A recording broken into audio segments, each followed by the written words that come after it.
So we saw in the quadratic inequalities section that we don't always necessarily have to come up with the whole graph.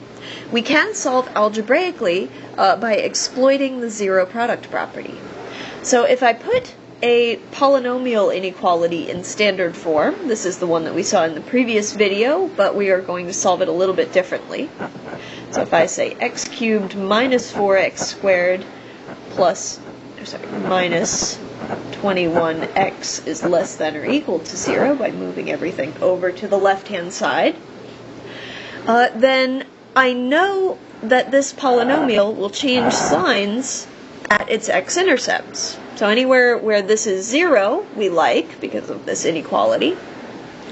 And anywhere in between its zeros, it's going to either be positive or negative, and we can pick out, in this case, the negative portions of it.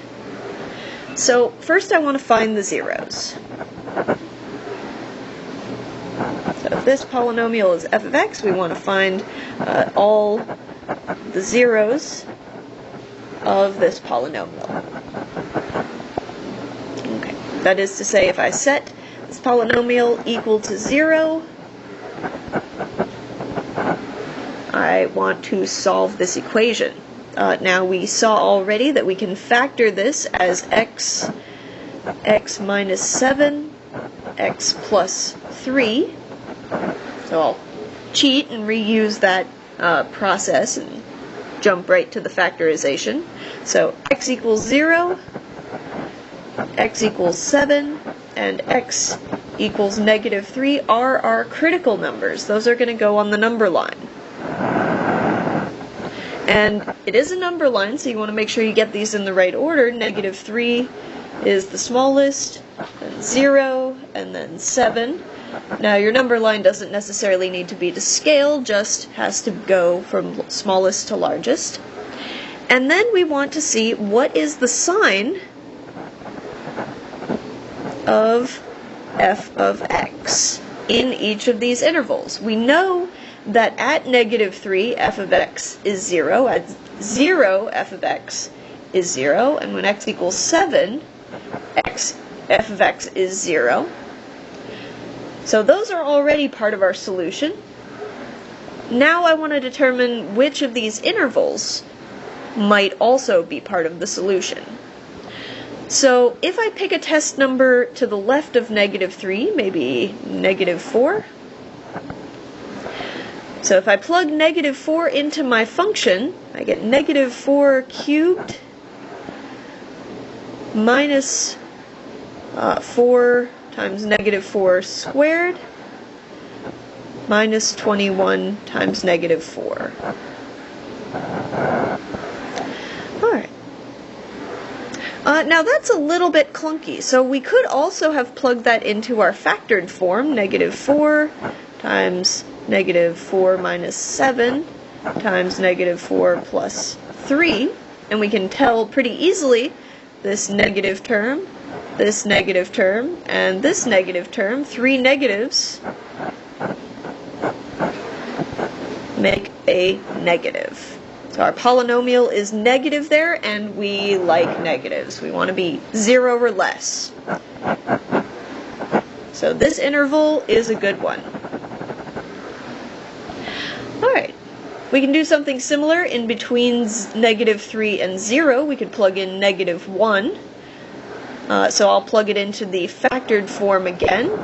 If I plug in negative 1 times negative 1 minus 7 times negative 1 plus 3, my result is negative 1 times negative 8 times 2. So I've got a negative times a positive, and the result of all of that, since these two give me a positive, is positive.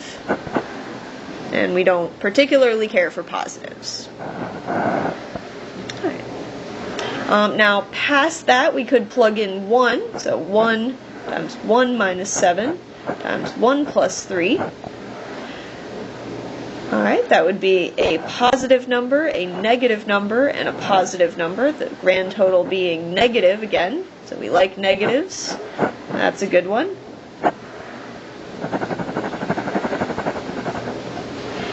And beyond that, in the space past 7, if I plug in 8, that would be 8 times 8 minus 7 times 8 plus 3. So I have positive, positive, and positive, and the product of 3 positives will also be positive.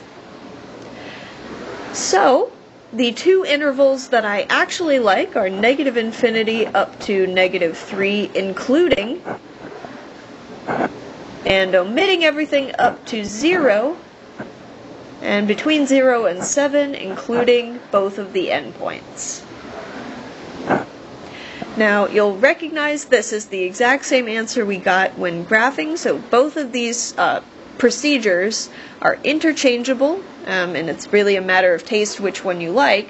Now, this one gets really convenient when your polynomial is much more complicated. If it has many more factors, or is just a very high degree, it can be a bit tedious to track down all of those zeros. You might need to use your calculator to find them, and then just pick some test values, plug them in, and see what the sign is once you know what they all are. So that negative, positive argument strategy helps us out quite a bit in this section when we have lots of factors floating around. So there is a very nice summary of the procedure that we used for this problem and for previous problems, or for the previous problem, especially solving algebraically. Now, there is a close association between the algebraic and the graphical solution, but the algebraic summary is on page 681 of your text.